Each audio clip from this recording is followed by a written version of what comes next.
ऋषि कपूर, प्रेम चोपड़ा और जितेंद्र बहुत अच्छे दोस्त। इन 3 दोस्तों की कहानी सुना रहा हूं। एक बार तीनों एक शो के लिए गए दुबई पहुंच गए। दुबई में एक शो हुआ, शो हिट हो गया। तीनों ने पार्टिसिपेट किया था। ऑर्गेनाइजर्स इतने खुश हो गए कि तीनों को पेमेंट के अलावा एक एक सोने की घड़ी गिफ्ट में दी गई। खुशी खुशी झूमते हुए घड़ियां पहने वापस बॉम्बे आने के लिए प्लेन में बैठ गए। तीनों ने फ्लाइट में जमकर जश्न मनाया, ड्रिंक्स की।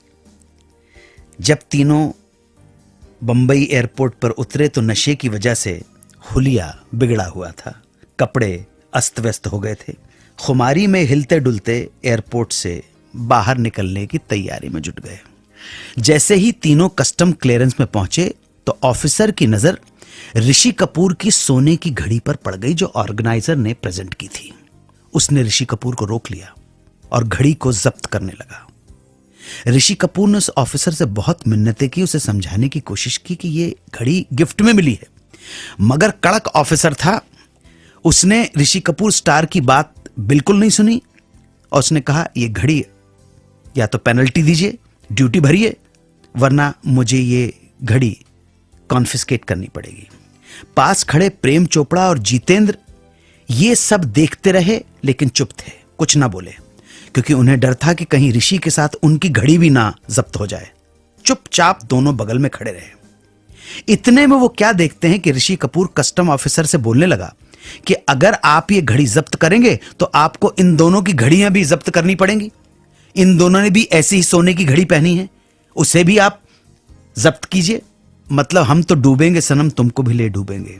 तो इस तरह उस दिन ऋषि कपूर साहब की वजह से प्रेम चोपड़ा और जितेंद्र की घड़ी भी जब्त हो गई। तीनों को ये घड़ियां एक साथ गिफ्ट में मिली थी और एक साथ छोड़ गई तीनों का साथ और पड़ गई कस्टम के हाथ। प्रेम चोपड़ा और जितेंद्र जब फिल्मों में स्ट्रगल कर रहे थे तब एक ही बिल्डिंग में रहा करते थे। दोनों रोज अपनी अपनी गाड़ी में निकलते, एक दूसरे को वेव करते और काम पे निकल जाते। फिर जब दोनों की मुलाकात किसी प्रोड्यूसर के ऑफिस में होती तो दोनों ऐसा शो किया करते थे, ऐसा प्रिटेंड किया करते थे कि जैसे दोनों बहुत बिजी हों, दोनों के पास बहुत काम हो, जबकि असलियत बिल्कुल उल्टी थी। दोनों के पास ना तो कोई काम था और ना पैसा। यह सिलसिला कुछ वक्त तक तो यूं ही चलता रहा। अब एक दिन प्रेम चोपड़ा ने हिम्मत करके जितेंद्र से कहा, यार सुनो, हम रोज अपनी अपनी गाड़ियों में तकरीबन एक ही टाइम पर निकलते हैं, साथ साथ ही स्टूडियोज के चक्कर लगाते हैं और हमारा मकसद भी एक ही है, तो क्यों ना इस दिखावे को खत्म करें और साथ निकला करें। एक ही गाड़ी में थोड़े पैसे भी बच जाएंगे। जिस दिन मैं गाड़ी लेकर जाऊंगा उस दिन खाने पीने का सारा खर्चा मेरा, और जिस दिन तुम्हारी गाड़ी उस दिन सारा खर्चा तुम्हारा। जितेंद्र को आइडिया पसंद आ गया और इस तरह से दोनों ने एक साथ आना जाना खाना पीना शुरू कर दिया। धीरे धीरे दोनों में तगड़ी दोस्ती हो गई। अब एक दिन हुआ यूं कि दोनों प्रेम चोपड़ा की गाड़ी में कहीं से वापस आ रहे थे। गाड़ी चौपाटी से गुजर रही थी। 2 लड़कियां सड़क के किनारे खड़ी थी। लड़कियों ने लिफ्ट मांगी। इन दोनों लड़कियों में एक तो ऑर्डिनरी थी लेकिन एक बड़ी खूबसूरत थी। सबसे पहले जितेंद्र की नजर खूबसूरत लड़की पर पड़ी। उसने कहा, प्रेम गाड़ी रोक। प्रेम चोपड़ा ने भी सुंदर लड़की को देखा और ब्रेक लगा दिया। जितेंद्र नीचे उतरे, ऑफर कर दी अपनी गाड़ी, लड़कियों को गाड़ी में बिठा दिया। जो सुंदर लड़की थी उसके पास खुद बैठ गए और जो ठीक ठाक लड़की थी उसको प्रेम के आगे बिठा दिया सामने। खुद ही ड्राइव कर रहे थे। जितेंद्र की इस हरकत से नाराज होकर प्रेम ने तमिल एक्सेंट में कुछ अजीब से वर्ड्स बोल के बड़बड़ाना शुरू कर दिया। बड़बड़ा नहीं रहे थे, असल में वो जितेंद्र को कोस रहे थे।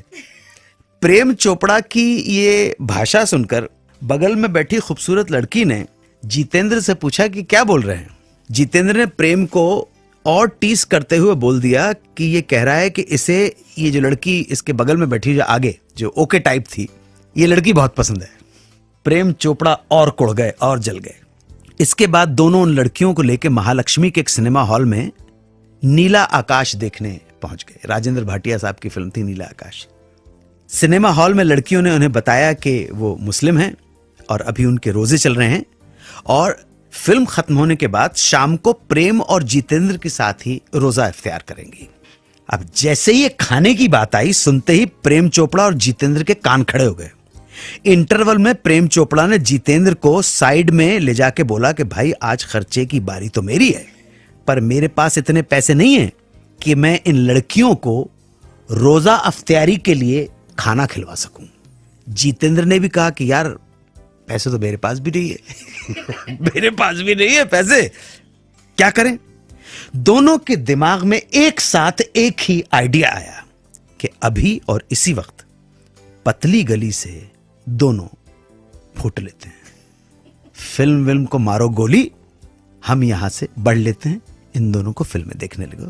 और इस तरह दोनों कड़की के चक्कर में लड़कियों को वहां छोड़ के रफू चक्कर हो गए। 92.7 बिग FM पर आप सुन रहे हैं सुहाना सफर विद अनु कपूर।